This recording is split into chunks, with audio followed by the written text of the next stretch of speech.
آج ہم آپ کو اسلام کے ابتدائی دنوں کی طرف لے جا رہے ہیں، ایک ایسا دور جو عظیم آزمائش اور عزم کا دور تھا۔ حضرت ابوبکر صدیق رضی اللہ تعالیٰ عنہ کی داستان ہمیں بے مثال ایمان، قیادت اور قربانی کا سبق دیتی ہے، جنہوں نے رسول اللہ حضرت محمد صلی اللہ علیہ وسلم کے وصال کے بعد اسلام کے پیغام کو محفوظ کیا۔ جب حضرت محمد صلی اللہ علیہ وسلم کا وصال ہوا تو مسلمانوں کی کمیونٹی غم اور کنفیوژن میں مبتلا تھی۔ نبی اکرم کی جدائی نے ایک اختلاف پیدا کر دیا تھا اور مسلم کمیونٹی کا اتحاد خطرے میں پڑ گیا تھا۔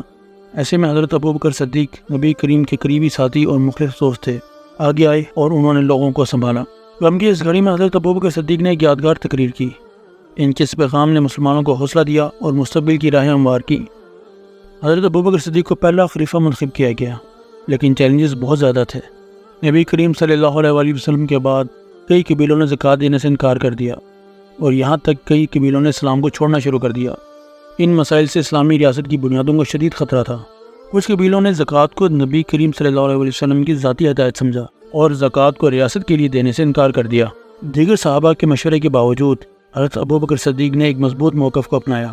انہوں نے اعلان کیا کہ زکوٰۃ اسلام کا ایک اہم رکن ہے اور اگر کوئی زکوٰۃ کی ادائیگی سے روکے گا تو اس کے خلاف جنگ کریں گے۔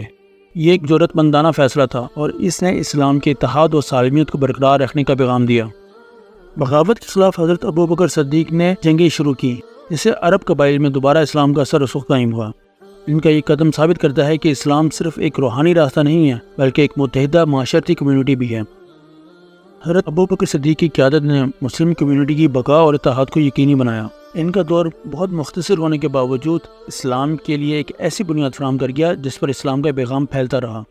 یہ اصحاب رسول کی اسلام کے لیے بے لوث خدمت ہی ہے کہ آج اسلام 1400 سال گزرنے کے بعد بھی اپنی اصل حالت میں موجود ہے اور دنیا کے لیے مکمل ہدایت کا ذریعہ ہے۔ نبی کریم صلی اللہ علیہ وسلم کی تربیت یافتہ تمام اصحاب پر سلام۔